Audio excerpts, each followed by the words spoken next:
Welcome. This is James Corbett of the Corbett Report with your eye-opener report for BoilingFrogsPost.com.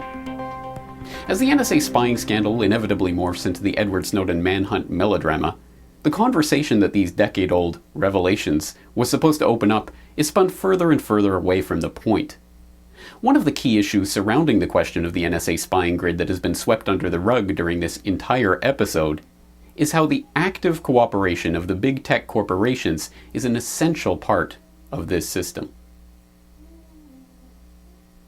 As we explored in previous editions of the Eye Opener, government-corporate collaboration has been at the heart of Silicon Valley since its very inception.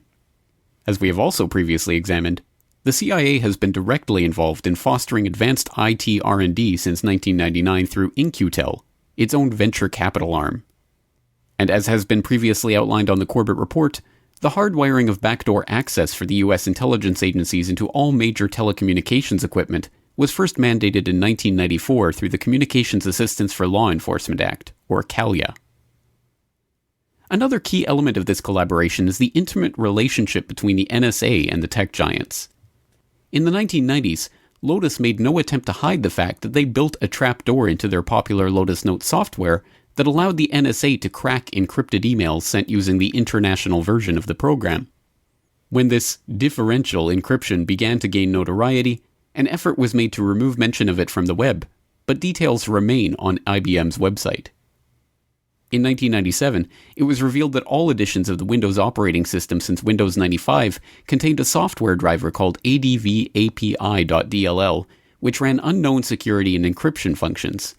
In 1999, researchers discovered notes that programmers had failed to remove from the source code, indicating that the driver was an NSA key and allowed the agency to covertly install and run unknown software on any user's system. In February 2010, the Washington Post reported that in the wake of the Chinese cyber attack on Google, the NSA's General Counsel had drafted a Cooperative Research and Development Agreement authorizing the agency to directly access Google's servers.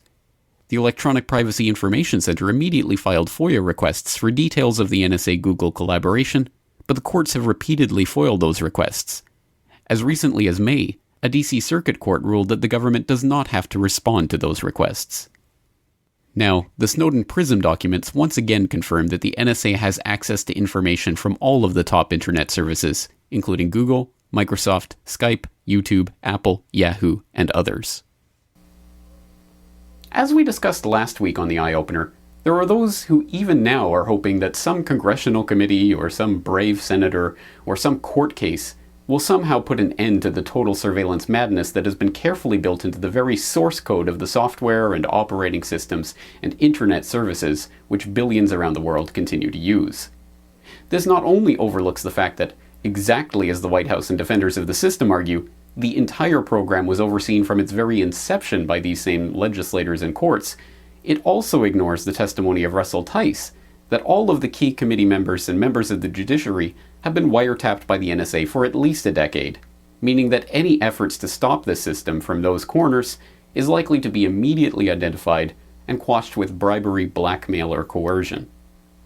While this seems to be an intractable situation, there is a missing piece of this puzzle that few have yet explored. Us. The corporations have forced no one to purchase their booby-trapped NSA backdoor spy-laden software or operating systems. People have purchased it of their own free will, whether out of ignorance, or inertia, or an unwillingness to seek out alternatives. But alternatives to many of the big tech products do exist, and making use of them is much easier than many believe. This video is brought to you by the subscribers of BoilingFrogsPost.com. For more information on this and other topics, please go to BoilingFrogsPost.com. For more information and commentary from James Corbett, please go to CorbettReport.com.